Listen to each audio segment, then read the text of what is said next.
Beautiful love. One of the best life experiences I had was climbing Mount Rainier in Washington as part of an expedition with RAF Valley and the dual coordination expedition. We went over St. Helens in a stretch to American Hercules with American cadets, Army cadets, and we went, in order to get there, we went into Washington DC, dropped down to Dallas, Sacramento, Colorado Springs, went out through Seattle and came back through Iceland in about 2.5 to 3 weeks.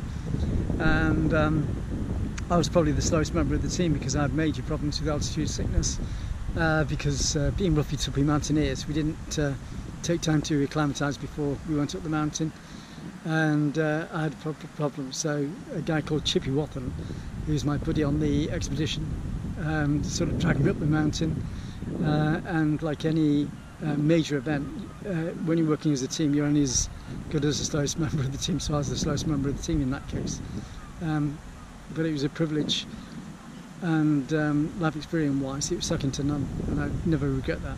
Then after that I went on an expedition to the Pyrenees, the French Pyrenees, and we took 2 RAF officers with us, and they just disappeared into a place called Toulouse, and we never saw them during the rest of the expedition. So on the expedition going up into the Pyrenees, we had to carry all their gear with us.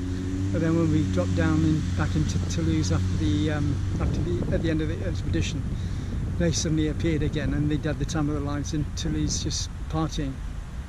And when we went up into the valleys, going up to the mountain range, one of the hostels had been burned out earlier on, so we had a helicopter that was buzzing us all the time, and it had a cargo of wood underlying its belly on a strap, and by the end of the walk up the valley, it was buzzing us as it was going up and waving to us as it was going up the valley, and it was a beautiful experience because it's like alpine fields and meadows with beautiful crystal clear waters, and another fantastic life experience, second to none. And I need that adventure in my life. I don't drink, don't smoke, don't take drugs. I have drunk, and I can't handle it, get out of control, and I'm very outspoken anyway, and it just makes me angry with certain sections of the system that is damaging to the well-being of other people, because I stand up against bullies. So have problems with the areas of the establishment that tries to control people when they behave differently to other people. It's a lifestyle thing. Be who you want to be.